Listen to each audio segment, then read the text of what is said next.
Some of our most impactful plays go far beyond the court or field. This is the Net to Net Live Show. It's more than just a game. Welcome back to episode 2.5 or 1.5 of the From Net to Net podcast. We had a little break because one of the episodes we recorded, the audio file got corrupted.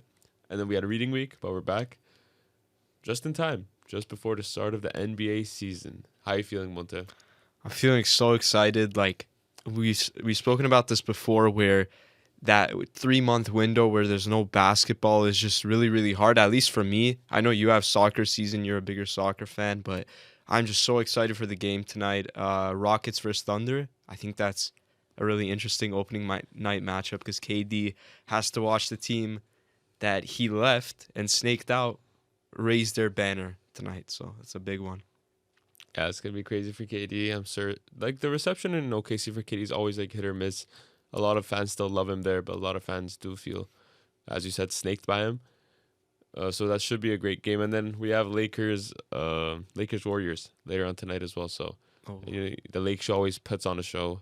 There's always drama around the Lakers. So LeBron's out because of sciatica, if I'm not mistaken. Something with like I actually have no his clue. old man back, basically. But Luka's ready. Luka played 30 plus minutes in their last preseason game, so he's getting ramped up for the season, and hopefully tonight he can put on a show. I'm interested to see if this is the hype is finally real, because I feel like every offseason we see, Luka gets skinny, but it's just some cropped out, photoshopped image. But I think this is the year that he's actually worked on his conditioning, and I think that trade actually motivated him to really fix up his fitness. So his first full season with the Lakers, so I'm interested to see what he's going to do this year. Yeah, I mean, all the teams playing tonight are Western Conference teams, and that fits in perfectly because today we're going to do our Western Conference preview, what we think about some offseason moves, what our projections are for the season. But before we get into that basketball talk, I'll just touch upon the soccer from the weekend past, and primarily my team, Man U. Yeah, right. Haig, that was probably... Listen, I'm going to say this. Manchester United has not had the season that they had hoped, at least with the acquisitions that they got, but they're coming off, like you said, probably the biggest win of the season, so I really want to know how you feel, and do you think that was just... I don't want to say a fluke, but do you think it was just a false hope, or do you think this could be a legit turning point for Man U's season? I mean, after the loss against Grimsby, everything looked so bleak. The future looked terrible. Amarim was probably going to get sacked. That's what everyone's thinking. And then right before the international break, we beat Sunderland, which was, a good way to go into the break. And then coming back from that, we looked good again against Liverpool. In terms of false hope, I don't think it's false hope because I think we are a lot better of a team than what our results have suggested. Like the beginning of the season, the first couple of games that we lost, we looked good. And then we looked bad against Brentford especially, but then bounced back against Sunderland and now Liverpool. I think our new signings have helped a lot, and Buemo got the goal at the weekend. Sesko started on the bench, but he has looked good his last couple of games. Matheus Cunha, 0 goals, 0 assists so far, but his impact is there, his energy is there, his technique is amazing. And, I mean, I think this was a stark contrast with how Liverpool's new signings performed on over the weekend, because Wirtz, I mean, it's been memed to hell. Yeah. 007, we got the Ben 10. It's I feel bad for the guy. And everyone's saying, they paid this much money. He's a quality player. He's going to come good. But, I mean, it is still a bit early, but there should be a certain point of time where it's going to come good, turns into a bit of a worry. And then as for Ekitike and Isaac, they both failed to get a goal at the weekend, but Isaac especially has looked poor. Ekitike has been the better signing, I think, so far. But definitely better value for money, has looked to be the better signing. And there was a post put up by Ekitike's best friend over the weekend where he reposted a post that was saying, games where Ekitike has started, Liverpool have won. Games where Isaac has started, Liverpool have lost. So maybe there's some tension in the locker room in terms of that. But yeah, we'll see how that develops for Liverpool. I'm interested, very invested in the last few games for Liverpool because it's just uncharacteristic for a team to be this talented and be on a 4-game losing streak. One thing that I might be a little critical of is Arne Slot's decision making. Sometimes you have to go away from the bigger names and just play who's playing good. I mean, Konate, I don't know what his obsession is with him, but the fact that he didn't play Gomez over him, the fact that Salah's underperforming this year, the fact that Hugo Ekitike, he started off really good for the season and then he just started slowing down and now he's on the bench. I don't know what's going on there. Arne Slot, I don't want to say he's on the hot seat, but if things don't turn around quickly with this amount of money poured into the roster, like you said, Verts, Isak, those guys, there has to be some discussions had at least. Yeah, I mean, definitely not on the hot seat because he did just win the league title the year before, so I think he's safe. But, I mean, we talked about Liverpool last episode, and last episode, they were winning games. I don't think they had lost a game yet, and we did speak highly of them, but we also spoke pretty cautiously because all their wins had been like last-minute winners, last-minute equalizers, so they were relying on something that was a bit unreliable for it to continue. And now we're seeing that. We're seeing that defense finally give in. I don't think Van Dijk's been the player he is that we're used to for the past few seasons. And yeah, I mean, I'm sure they can turn it around. This is a very talented squad, very talented coach. But we'll see just how much time that takes. Let's move on to basketball. Let's do it. A couple of basketball news since we last talked. Russell Westbrook now has a team.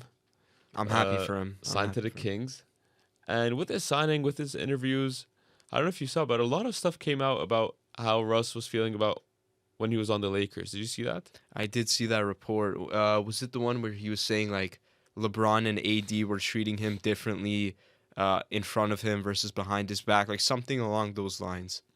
Yeah, so basically he was saying that LeBron comes across as like not genuine. He comes across as fake, and how like that didn't really vibe with him. He's like, I like the real shit here. Like I don't like mess with any of the fake stuff. And basically he was saying LeBron to the media would say, oh yeah, I want Russ to be Russ, but then in person or in practice or during the games he didn't really enable Russ to perform the role that Russ wanted to perform. So that was like a big thing that came out. And then there's also this like weird thing about Will Smith, how when Will Smith came to visit the Lakers practice facility, LeBron and AD left the room and then came back, put it on a show as if they were like Will Smith's like biggest fans, like quoting like movie lines. It's basically like being corny, basically. I think Westbrook's main thing is like LeBron's corny and like I can't deal with his fake shit. So, yeah. I'm such a big Russell Westbrook fan. Like I used to watch all the Thunder games growing up just solely because of him. But it's really sad to see that he almost was unrostered heading into this season. So again, I'm happy that he got a chance. But with the Lakers specifically, that was his worst era for sure. And it's because, like you said, his role was just not built for his play style. Like, he needs the ball in his hands. He needs to be a spark plug, whether it's, a crazy assist, a crazy finish at the rim. Yes, he is not the same player he was in 2017. That's obvious. But the Lakers put him in a really bad role where he was just a spot-up shooter, and obviously he's not that. So, I don't know. I'm glad to see that the Lakers are getting exposed for the fraud organization they are. I hate the Lakers. I mean, might as well start with them. Let's get into our Western Conference previews. And the Lakers, over the summer, they did a couple of minor deals. I don't think anything too big. Their main acquisition was DeAndre Ayton, who, I mean, as inconsistent as he can be, he was pretty great in that finals run, but that was a few years ago. But either way, he's better than Jackson Hayes. I think we can say that for sure. What do you think about their offseason? I do want to say one thing, that last year I was just so shocked that they ended up as the 3rd seed. I don't know if that's the coaching or just how great LeBron and Luka are, but they were as average as they came offensively and defensively if you look at any statistic, metric, whatever. But their hallmark was getting to the line and having to be physical. So I think DeAndre Ayton does help in the sense that, he's pretty solid around the paint. He has good touch near the rim. He can play the short roll. He can pop out. And I think that fits Luka's play style specifically. And that's what he asked for. He wanted like a lob threat. Jackson Hayes was almost unplayable just because he was getting dominated by all these really physical bigs in the playoffs. Like Rudy Gobert, you saw, he looked like prime Shaq. And obviously we know Gobert is not that. But I think they're just trying to make more of an identity with Luka, provide more spacing around him, get him a lob threat. And I think the Lakers could do solid this year. I don't think they'll be as good as they were last year as a third seed, but they're making the right steps. Yeah, they are definitely making the right steps. And I mean, you talked about the Lakers being a physical team, getting to the line. DeAndre Ayton's really going to have to work on that part of his game because you see, like, he's built. He's strong. He's a massive force. And he's in the paint, so he should be getting to the line, right? He should be getting fouled, should be getting physical with players. How many free throw attempts do you think he had per game last season? I mean, it's kind of interesting because, I don't know, I feel like there were some games he just didn't have as much minutes as Klingon and whatnot, but I'm going to say like 6 maybe? 6 a game? You're 1.5. 1.5 free throws 1.5. attempted a game. So for someone who's in the paint, that's diabolical. And his career high is 3. With Phoenix, his career high free throws per game is 3 free throws a game. So that's something he definitely needs to work on. That's been a big criticism for him. And yeah, I mean, we'll see if JJ Redick can instill in his mind to not, because I think that comes a lot from him settling and him doing like a fadeaway rather than like banging out in the paint. But yeah, we'll see if he can like change that mindset. I don't think so. It's been like 7 years of his NBA career and he hasn't changed it, so I don't think now's the time. But if he does, then I mean things can look good for the Lakers. Speaking of, yeah, go ahead. Oh, actually, I didn't want to say this. You brought up JJ Redick. I'm a huge JJ Redick guy. I said it last year in one of the first episodes in our podcast, but the Lakers, they extended him 1 year into his contract. I think they added 2 more years on top of his 4-year deal, so he's pretty much going to be there for the next 5-6 years. What do you think about the Lakers extending him even after a first-round exit 1 year into his deal? I mean, I think this is good for the Lakers because it speaks a lot on continuity, something that the Lakers have lacked. Stability is something that the Lakers have lacked. They've always like changed head coaches, Darvin Ham. But I think this is good for Luka, especially because LeBron, I mean, he's going to retire sooner rather than later. But for Luka and JJ Redick, I think the idea is for them two to grow together and for them to build together. And I think this extension and Luka's extension just give them the opportunity to do that. And they'll understand each other better. They understand what they want from each other, the plays, everything, the mindset. I think it'll be a good thing for the Lakers. Yeah. Okay, let's move on to LA again, the other part of LA. Okay. Let's talk a bit about the Clippers. Because the Clippers, I mean, they had a couple of signings, but their main thing was this Kawhi thing, the Kawhi drama that happened over the summer, right? In terms of signings, they got in Bradley Beal, who on a much cheaper contract should be good value for money. Brook Lopez, old but still good. Chris Paul, I want to say washed. I almost said washed, but no, he was pretty decent last season for the Spurs. Played all 82 games for the Spurs, which is really impressive at his age. And John Collins, who I'm actually a big believer in John Collins this season. I think he could like show us sparks of his early days in Atlanta when people are saying, "Oh, future All-Star, future All-Star." Obviously, he didn't reach those heights, but that's in him somewhere. So I think John Collins could be a great addition to this team.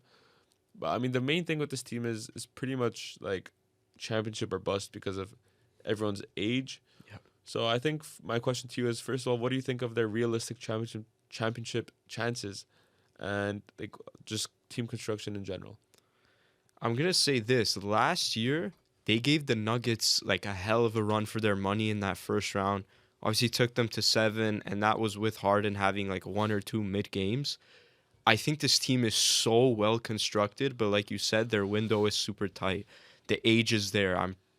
I think they're the oldest roster in the league, maybe outside of the Warriors, but I really like the roster construction because now Obviously, you know what Harden is. You know what Zubac is. Beal, I really like the point that you mentioned about him because when he was in Phoenix, all people would compare him to was that $250 million contract.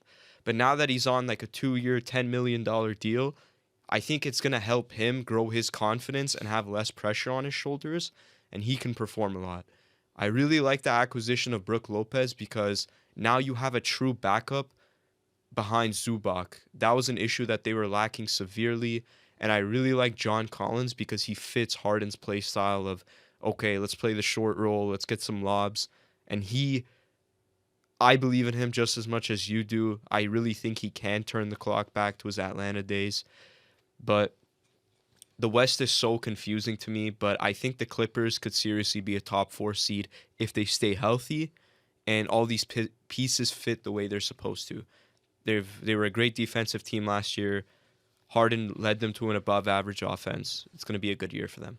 I mean, even when Harden takes a break, they have Chris Paul to come off the bench and just facilitate. So I think that's really big for them. Plus, it's Chris Paul back in LA. So I think that's really good for him and his story for him to end his career there. Just on Bradley Beal again. Last season he averaged 17 points a game, and for someone like 50 million a year, that's not the greatest.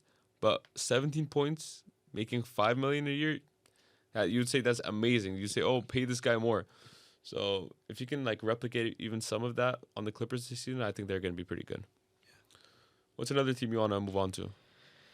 Another team that I want to move on to is actually a team that I just mentioned with the Clippers segment here. It's the Denver Nuggets, because the Denver Nuggets to me last year were the best team in the West, or at least the team that I thought had the most high hopes of winning a championship or representing the West outside of the OKC Thunder, which, by the way, they took them to 7 games in a really hard-fought series.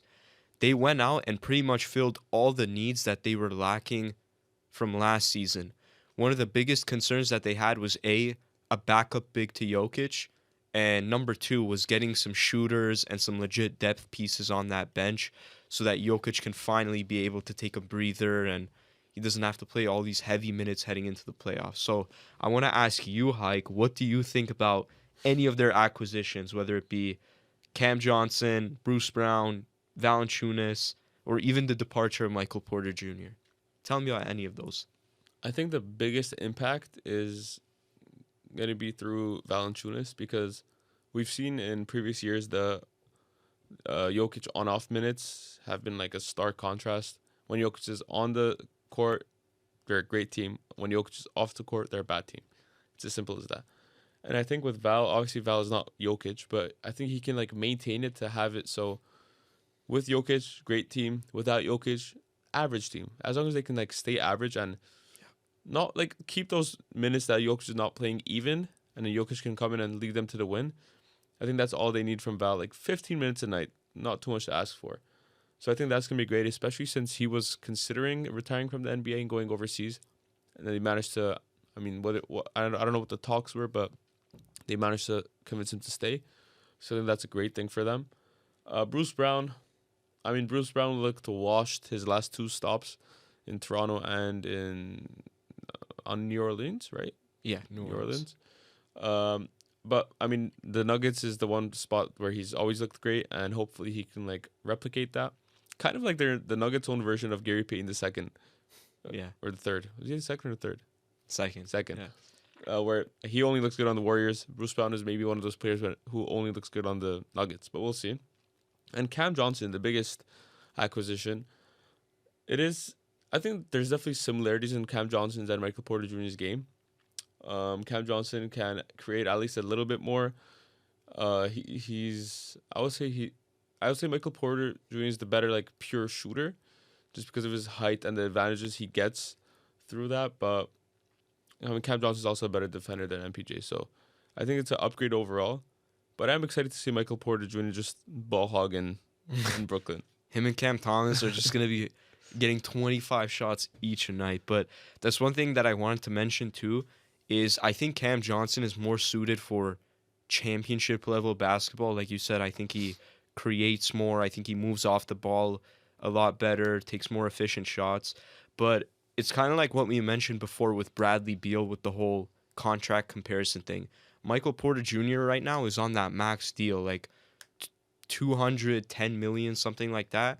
So when he didn't perform in the playoffs around these last 2 years, barring like one or two series, people are always going to look at that and be like, it's time to trade him. And I think the fact that they were able to get a great spot up shooter in Cam, who averaged 18 points per game last year on almost 40% 3-point shooting on a much cheaper deal, it's a really good bargain deal for the Nuggets, in my opinion. And like you said, with Valanciunas specifically, if they can just get a solid 15 minutes a night, that was a perfect point that you made. Because last year, with Jokic on the court, their net rating was plus 11. That was number one in the league.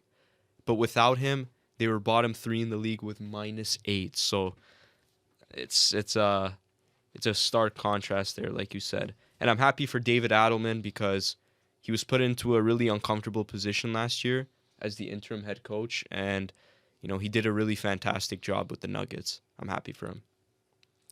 Yeah, I think the Nuggets could be amazing this season, like especially regular season wise. I believe in them fully, but we'll see where they end up. Let's move on to another team. We called the Clippers old. Let's move on to even more old team, the Warriors. A lot of people online calling them the Unction because, like, honestly, this is unbelievable. This is another championship or bust team. And I mean, when you have two championship or bust teams, like one of them's gonna bust. Pause. But but we have Jimmy Butler, we have Steph Curry, we have Draymond, we have Al Horford. Already that's like retirement home pension plan players. But I mean, good players, right? These are like great players. In their day, they were like a few of the best players in the world. Now they're still great, but time's running out. What do you think has to be done for the Warriors to both win this season and also have a sustainable future? This is an interesting question with the sustainable future part because I don't think they have that. They've invested so much money and draft assets into getting all these old players that it's very hard for them to develop now some of their younger guys. I think Pajemski, he has solid potential. He's shown what he can do. But in terms of guys like Moody and Kuminga, first of all, you don't even know if Kuminga's going to be in the roster come trade deadline time. And Moody, he just hasn't been the player that we expected him to be as like a number 7 overall pick. I think the Warriors just invested too much into the Curry timeline, which isn't a bad thing, but it's almost like they place no emphasis on the future. So it really is championship or bust if you're going to get a guy like Al Horford, if you're going to pay a guy like Jimmy Butler $60 million a year. But I think in order for them to contend right now specifically, they have to figure out their center situation because Kevon Looney's not there anymore. Quentin Post is still very, very raw as a player, and Draymond Green is as smart of a defender as he is, he's still very undersized, and that's very scary in the West with guys like Jokic, Wemby, Chet, Ihart. So yeah, I mean, I guess that's what they brought Al Horford in for, right? To fill in that center position. But even him, he's not the tallest player either. He's pretty big. He's pretty like bulky, but we'll see how they like. I mean, that's always been an issue for the Warriors, right? That center position's always been they either run a small ball, like a fluid offense. But with the way these players have aged, we'll see if that's sustainable for this season. In terms of the future, yeah, I think they tried at some point. They tried to have two timelines. They tried to have the Steph Curry timeline, and then they tried to have the future timeline. And they tried to develop those at the same time, and I think that ultimately failed. We saw that. The Steph Curry timeline did end with another championship in 2022. So I think that was successful. But in terms of the development, I think that was a failure because James Wiseman, that's what the timeline started with, basically. James Wiseman, Kuminga, Moses Moody, those are the three pillars of that timeline. And I think I can pretty confidently say they all pretty much failed. Failed on the Warriors, at least. Maybe there's a better future for them elsewhere. We'll see if Kuminga gets traded this season. Maybe that could be a trade chip that helps them make a win now move, hopefully. But yeah, we'll see how they end up. they had a really good future piece in Jordan Poole. Like obviously right now he's not playing the most efficient basketball of his career, but I mean like why would you? You were just on the Wizards, now you're on a Pelicans team that you don't even know is healthy. But I think Jordan Poole, if he stayed in that Warrior system and Draymond Green didn't do what he did, he could have been a legit building block. He could have been the heir to Steph Curry. So in a perfect world, maybe he would have been averaging 20 points per game last season on efficient shooting and really showing that, they don't have to invest so much into the Curry timeline. But that's just me, I guess. I don't know. I think with the pool thing, also one of the things was obviously if that didn't happen, that would be ideal. He'd still be there. But if that happened sooner, I think they might have drafted LaMelo instead of James Wiseman, because I'm pretty sure they didn't draft LaMelo. They're like, we have Steph, we have Poole. Like, this guard position is promising. Let's go for a big that we've desperately needed. So if they had LaMelo on this team, that could have also looked really interesting, I think. Yeah. One of the biggest offseason trades, Kevin Durant to the Rockets. Mm-hmm. They have a game tonight. Let's talk about them. We saw that picture come out where it was Kevin Durant and like all his Rockets teammates standing at like a practice facility, and Kevin Durant looked short, and that's saying something. Beside all his teammates, I mean, the length these Rockets players have is actually insane. Like the versatility, the switching. This is a dangerous team, even with the injury of VanVleet. Yeah. Like the Rockets, for me, I'm pretty sure I saw a stat where it's like they have the tallest lineup heading into any game in any NBA season ever. Like their point guard for tonight is going to be Amen Thompson, and he's like, no pun intended, he's 6'7". That's unreal to me. But like you said, the Fred VanVleet injury is definitely a huge hole that they need to fill because, well, he's not like the flashiest player. He definitely sets the tone so well because he can call his number for anything. You can ask him to play make really well. You can ask him to hit a couple big threes down the stretch of a game. So I think they really have to lean on the development of A, Amen Thompson as a playmaker, and B, Reed Shepherd in general. Because last year he didn't get, I think, the minutes required for him to develop as a number 3 overall pick. But I guess the Rockets realized, we're in a win now timeline. Maybe we can't develop him so soon. But this is the season that it has to happen. But I was really satisfied with the Rockets offseason. Obviously, Kevin Durant gives them stability in the half-court offense. Because last year they were so amazing defensively. But they were so bad offensively. So he raises the floor and the ceiling of their offense, which is amazing. But they also had some pretty underrated moves too with like Steven Adams. Who else did they had? Dorian Finney-Smith, Clint Capella. Just some pretty solid moves. And I think the Rockets have the chance to be, once again, a top 3 seed in the West. But I want to hear your thoughts. Yeah, I'm a big believer in Jabari. I really think he could be the best role player in this league.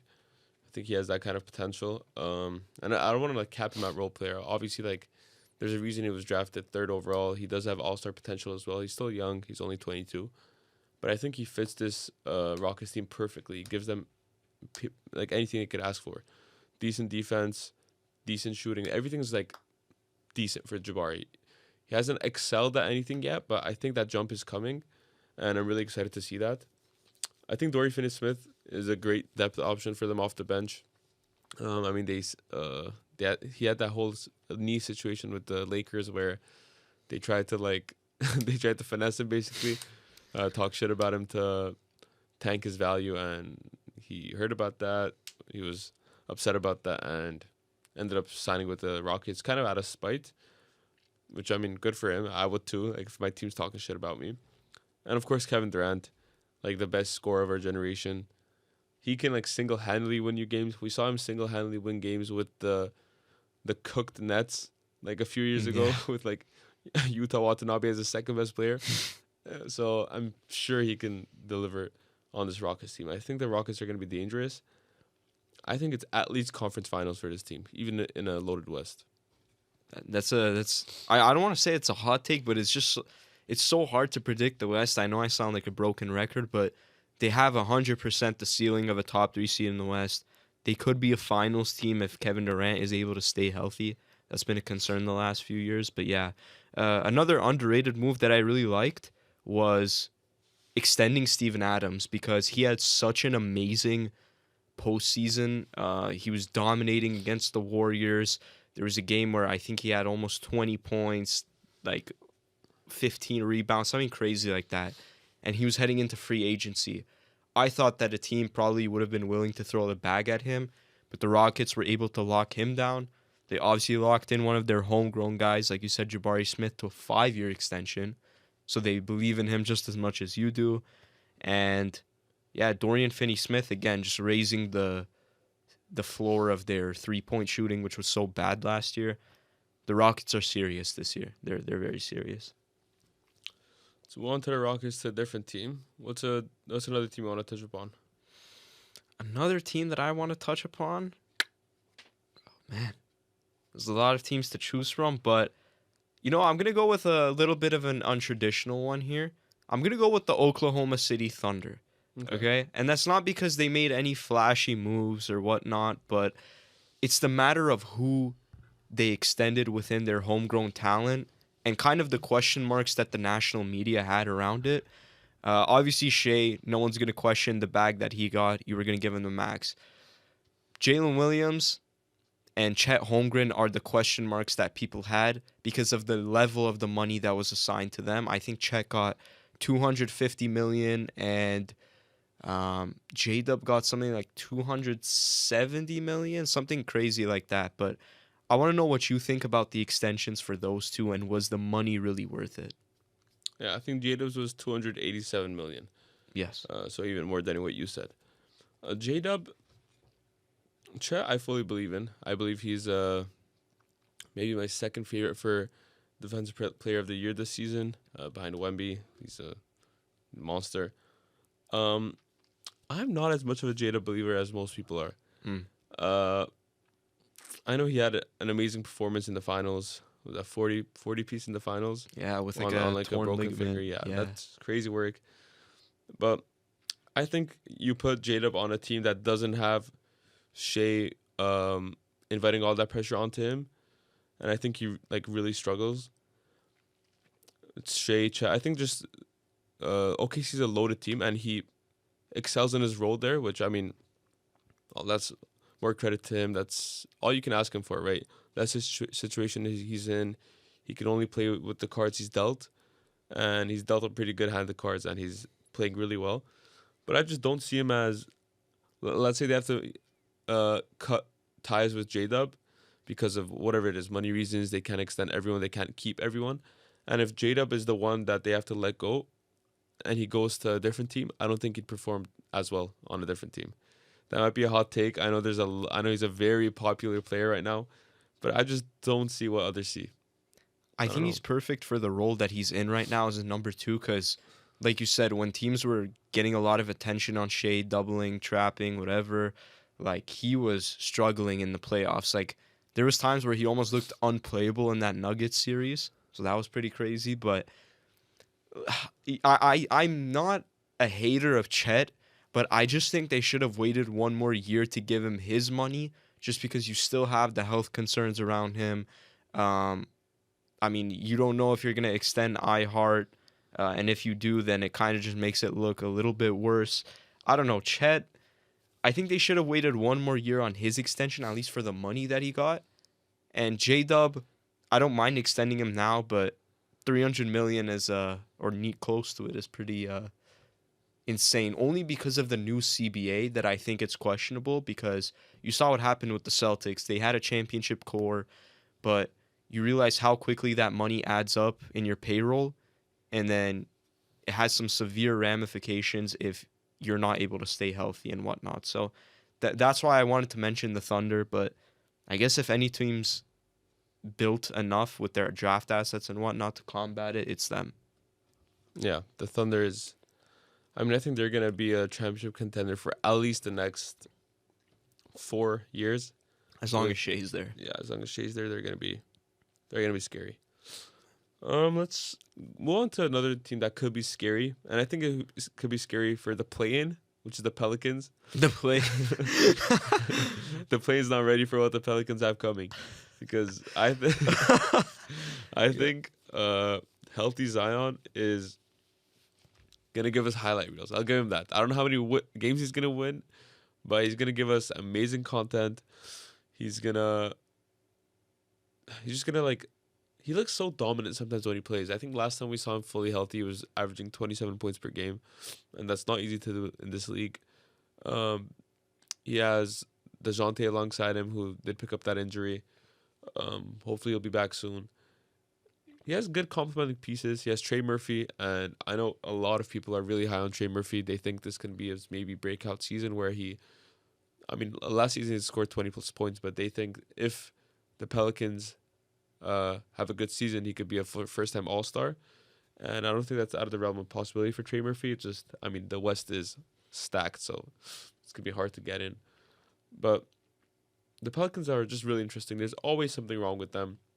There was a quote that came out of, the water's, poisoned around there. The water's contaminated. Yeah. It's, cursed. So hopefully they can lift this curse and have a good season. What do you think about their chances? I said this last year on an episode when we were talking about the Pelicans, and it just holds true every year. I've never, and I don't think a lot of people do, question the talent that's on the roster and what they could be. The last time they were fully healthy, or relatively close to it, was, like you said, that was the year Zion was averaging 27 points per game, and they were a third seed in the West before he went down eventually. So you just know the ceiling of this team. Maybe not a third seed, especially this modern era of the West, but they could be a playoff seed for sure if they're all healthy. I think they're so well constructed from top to bottom. DeJounte Murray, one of the best two-way guards. Zion, he's a star. They added Kevon Looney at the center position. Yves Missy is going to develop. Trey Murphy, like you said, he could have an all-star type breakout. Herb Jones, one of the best perimeter defenders. Never have questioned the talent on the roster. It's just, can they please stay healthy so we don't have to make another episode about their health? I do want to say one thing, though. They made a pretty seriously questionable move, in my opinion, and that was in the draft. They moved an unprotected first-round pick next year in order to move up in the draft this year to select Derek Queen out of Maryland. I just want to know, what are your thoughts on them, that team specifically, the Pelicans, moving a first-round pick next year, unprotected?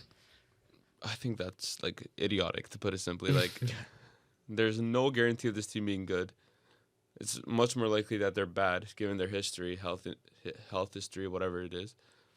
And if they are bad, they just threw away a pick, basically, for a player who's not guaranteed to be anything. No draft pick's guaranteed to be anything, but Derek Queen, if it was trading up for a top 2 pick, okay, maybe those players are usually established. They usually hit some heights that you can expect from them. But what was this, number 12 overall pick? 12, 13, something like that, yeah. A late lottery pick. A lot of those guys don't even last 5 years in the league. And hopefully that's not the case for Derek Queen. The Pelicans need that to not be the case. They basically need him to turn into a all-star level talent for this trade to be worth it. Yeah. And I'm not sure he can be that, but I don't think we've even seen him play. He was injured for preseason. I'm not sure if he got any minutes. I've not been tapped into Pelicans preseason, but hopefully he'll start off the season well. And for their sake, I hope it's a good season. I hope it is a good season because we're obviously both fans of teams in the Eastern Conference, and we don't want the Hawks to somehow end up getting the number 1 overall pick again because of the Pelicans sucking. And then they're on the right path. Obviously, we talked about it last episode. The Hawks are definitely on the right path. And if they end up getting a top 5 pick somehow because of the Pelicans, I will never forgive them for it. Never. We saw in they do a yearly GM survey. And in the GM survey, the GMs vote on what the most surprising move was of the offseason. They give opinions. And the most surprising move was Dame getting waived. And the second was the Pelicans trading up for Derek Queen. Yeah. So it's even the people in the basketball world don't understand that trade. So it's not just us who think it's crazy. It's because Derek Queen's pretty raw as a prospect. It's kind of I think his ceiling in the league is, to be honest, a DeAndre Ayton. A solid short roll guy, can have some nice touch around the paint, but you really have to create for him. Like, he's not really going to do that himself. He does not have any stretch ability. So you got to hope that their guards and Zion are going to be able to create easy shots for him. Otherwise, that move is going to look so much worse for Joe Dumars in that Pelicans front office. Speaking of guards, I want to talk about the best shooting guard in the league for a couple of minutes. Anthony Edwards. Okay. Okay. I think he's legit. We talked about in the deleted episode how Anthony Edwards improves on something every offseason. Last offseason, he said he was studying Curry's shooting, he was studying his movement, and he wanted to become a better shooter. The season starts and he's lights out. He's shooting 40+% from three. He's basically the best shooter in the league on volume, on efficiency, and he was just amazing. And this season, he said he was studying his post moves, I'm pretty sure. Yeah. And I'm interested to see how he's going to implement that. And I fully believe in him to replicate that on the court. People say he's Michael Jordan regen, with the work ethic and stuff. I'm a big believer in Anthony Edwards. Every season he's played, he's been exciting. He's like they call him the Giant Slayer because any legend he's come up against in the playoffs, he's taken them down, whether that was KD, whether that was LeBron, right? Yeah. He took down the Lakers. Curry last season. So I'm just really excited in him. I love watching him in big games. One thing that really did it for me was the Starting Five documentary from last season. That really got me invested in his story. So I'm really excited to see how he performs. And the team's pretty much unchanged, other than Nikhil Alexander-Walker departing.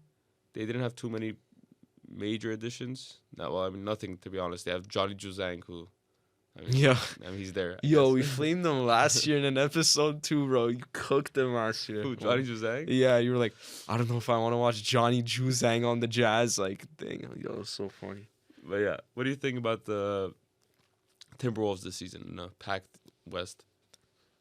Again, I don't want to sound like a broken record, but like, this team has the potential to be a top 3 seed, but I can also see them just being a play-in team solely for the fact that the West is so competitive. But I really do like the fact that they were able to re-sign Naz Reid, because that was a free agency commodity that a lot of teams would love to have.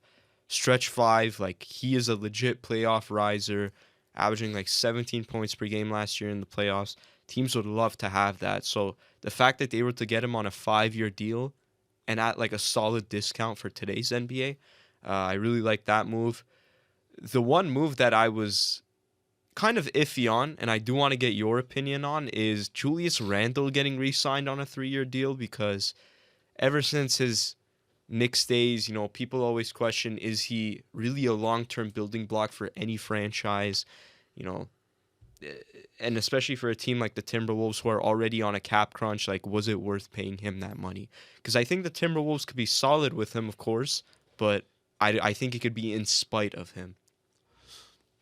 I think a key thing there is, on the Knicks, he was the building block. Like, for many seasons, he was like the only thing they had until they got Brunson, and then they moved on from Randall, obviously. But he talked about in interviews that during his Knicks days, he would literally like smoke weed, get high, and then go off go to the court. And he said he stopped that now. He's on a healthier diet. He's a healthier lifestyle. He's more committed to the game, which, I don't know why you weren't committed before, but I guess it's better that he has a different mindset now. With the Timberwolves, I think I can't say he complements them too well, because we have Rudy Gobert, who's obviously not a shooter, and Randall can shoot somewhat, but he's not a great 3-point shooter, so it doesn't help the spacing that much. It's mainly just Anthony Edwards providing the spacing for them. But with Randall's playstyle, I think he's a much better passer than people give him credit for. I think he's a pretty great passer. We saw that on the Knicks. We see that on the Timberwolves sometimes. So I think in terms of facilitating, he can help Anthony Edwards when he can't be the full-time point guard or whatever. But I think he's a good addition. I'm happy he's there to stay. I've always been a fan of him as a player. I do think there are players who would obviously fit the role better. But with the cap strains that the Timberwolves have, it's hard to make any moves. So I think keeping Julius Randle is a safe option. Hopefully, it can lead them to a high position in the standings.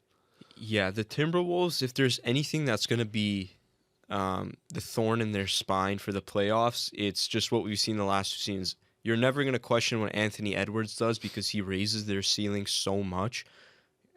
He's improved as a playmaker, I think, drastically. We know what he is as a scorer, but I'm not going to question the team's defense. It's their offensive consistency. And is Rudy Gobert actually going to perform to, again, the level of the contract that he's being paid? Because at times in the playoffs, he's unplayable because he can't stretch the floor or he's getting bitched by someone that he shouldn't be getting bitched by. As, you know, a 4-time defensive player of the year. And they're so well constructed defensively, but their offensive consistency and lack of spacing, you really need big leaps from obviously Ant to take maybe that 30-point per game step, Randall to be more consistent, and Gobert to show that he's at least playable on offense. And I think the Timberwolves can be legit. So another team that, you know, was a very interesting headlines heading into this offseason, it was the Phoenix Suns, because obviously, you know, they got rid of Kevin Durant and they got back what I think was a solid haul, because Kevin Durant had all the leverage in the world because he was on the last year of his deal. He's aging.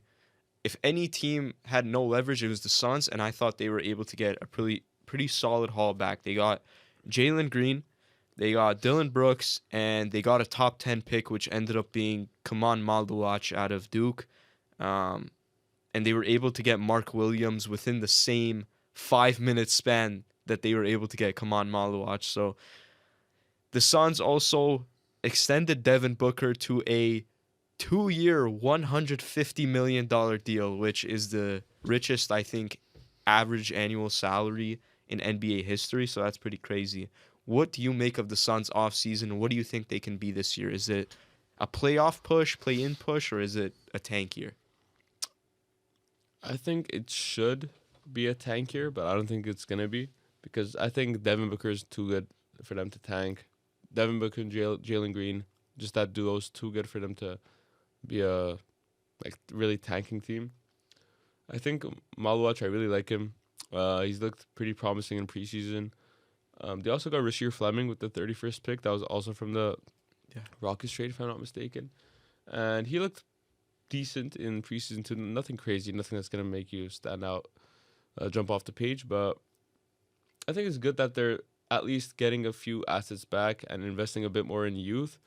Because, I mean, that team that they had before with Chris Paul and then KD, Bradley Beal, that was just like an old team. We didn't know where the future was. They didn't have any like bright sparks.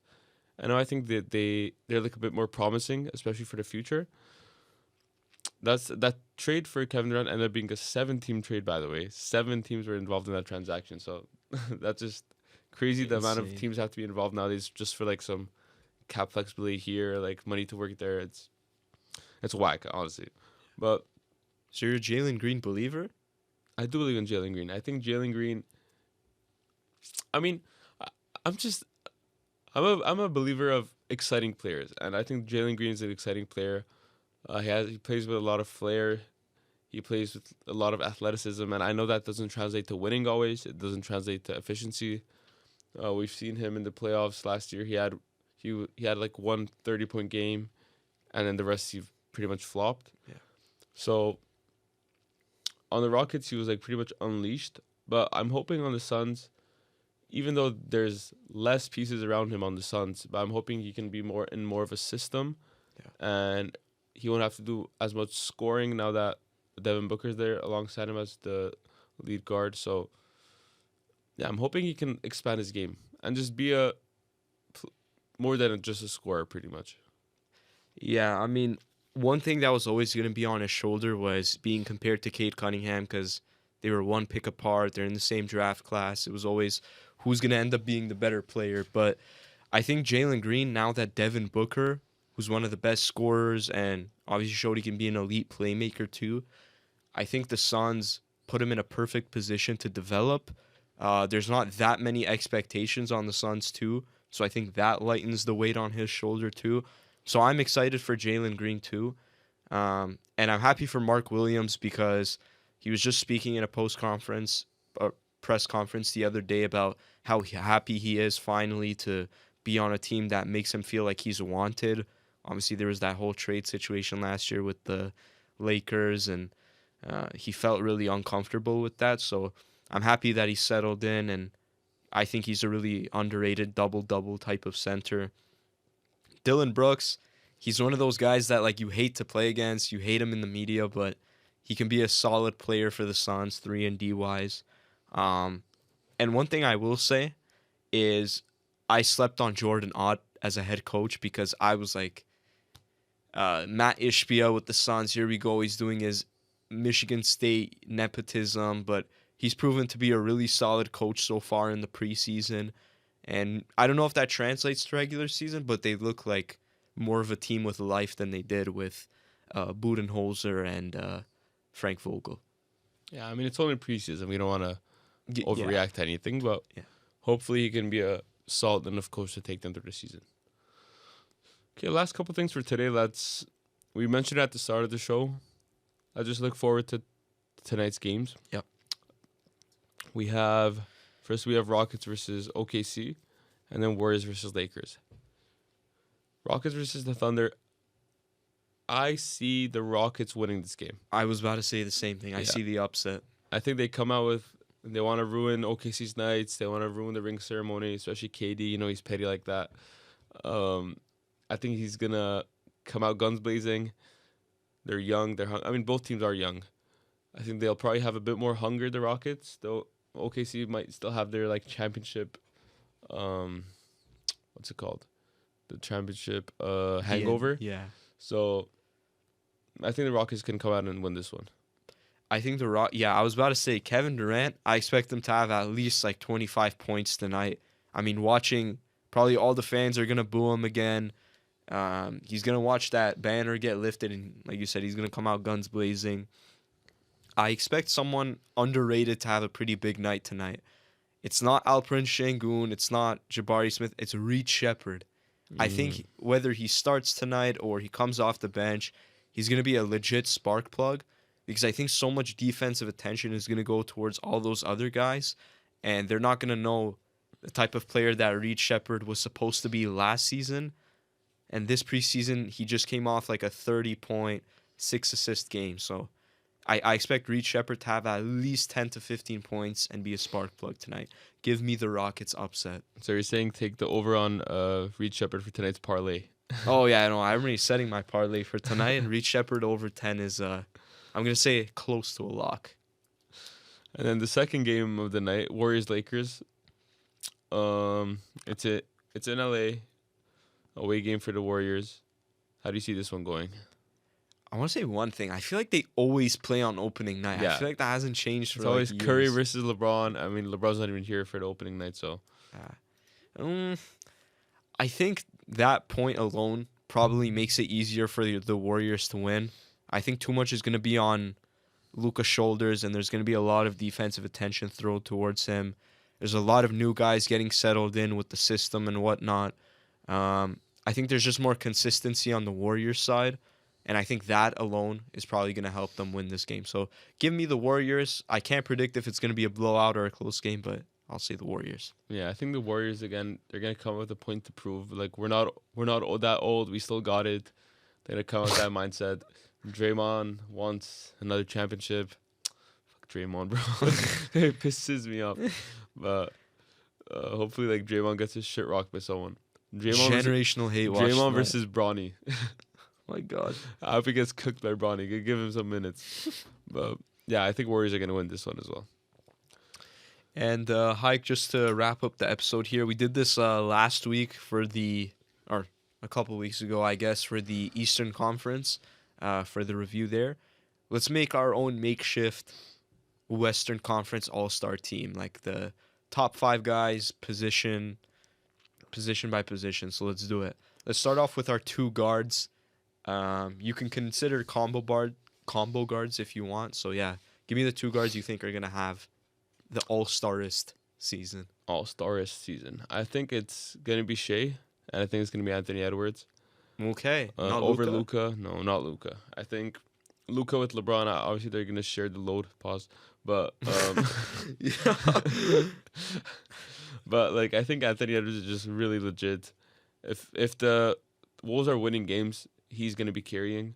I think that's pretty simple. I mean, unless Rudy Gobert has another 40.9. Yeah.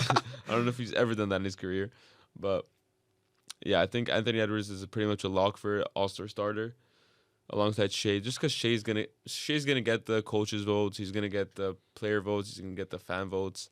Everyone glazes him in his aura. So Yeah. I think those are my two guards. What about you?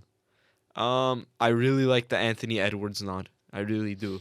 And I can 100% see it happening.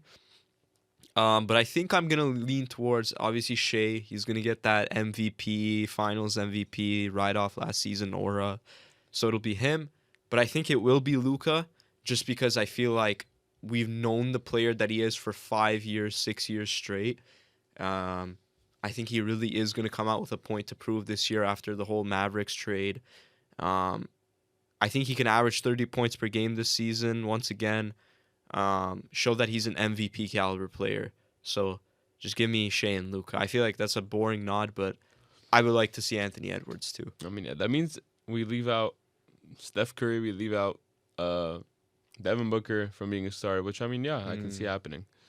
Devin Booker's an interesting one because I feel like he's gonna have to do so much for the Suns that it's like I could see a world where it happens. I could see it. What about for the forwards? Who do you see taking that spot? Are you talking about just small forward, power forward, and center, or just small forward? Let's go small forward, power forward, and then we'll go like center.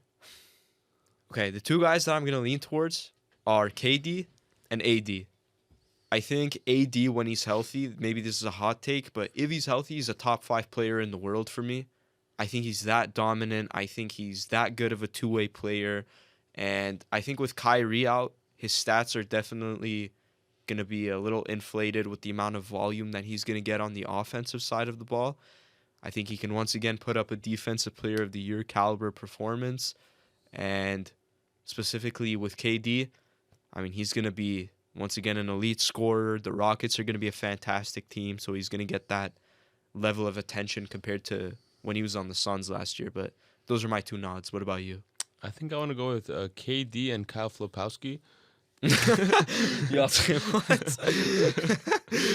No, I'm tripping. Johnny Juzang. I think realistically, deserving would probably be like KD and AD, but it's gonna be LeBron. He's gonna be a starter. You think? I think it's gonna be LeBron. He always gets the votes. I don't remember the last time he wasn't an All-Star starter. I think he's just gonna make it just off of merit, off of fan voting, off of anything. He's just gonna make it as a starter.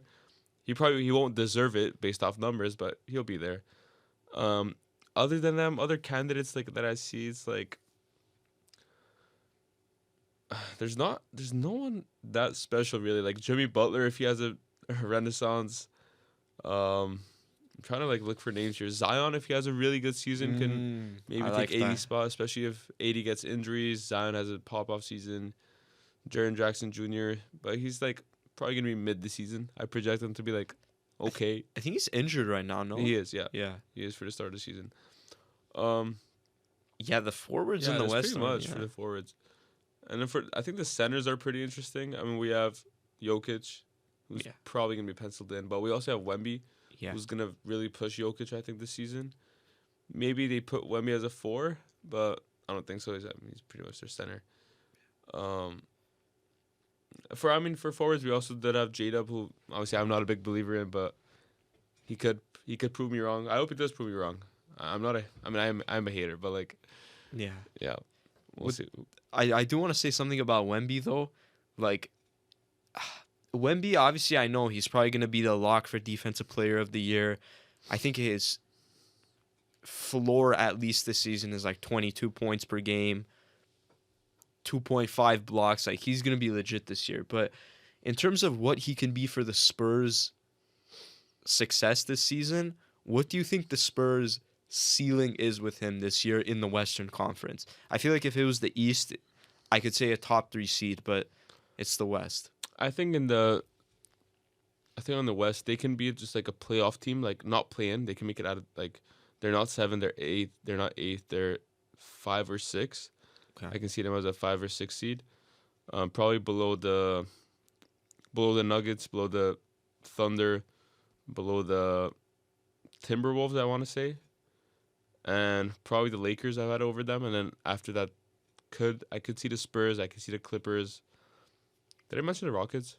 No, you didn't. Oh, then Oh, Rockets I was definitely waiting up there. for it, yeah. Yeah, then yeah, 5, 6 seed probably.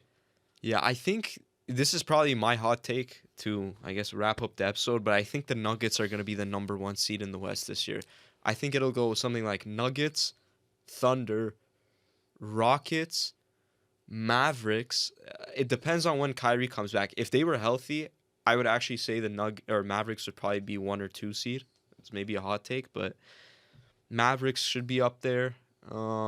Clippers maybe 5 seed, and then I think then it could go like Lakers, Clippers, and the Spurs/Warriors. That's like a guesstimated ranking for me. I think that's a pretty safe ranking. Yeah. Hopefully, I really want to see the Pelicans punch up in there, but it's pretty unrealistic in this West, but we'll see. I think that's pretty much it for today's episode. I'm really excited for the season to start. I'm going to go make my parlays. I'm going to watch basketball. Raptors play tomorrow. So I'm really hyped for Raptors ball. And shout out to the Jays for making it to the, what's it called, the Grand Slam? I don't know. World Series, World Series. We're not baseball people, but shout out to the Jays. Just know if they win, I will be there in the championship parade, even though I don't know anything about baseball, but I will be there. That's pretty much all. Okay, thank you for watching. Thank you for listening. We'll see you guys next week. Bye. Bye.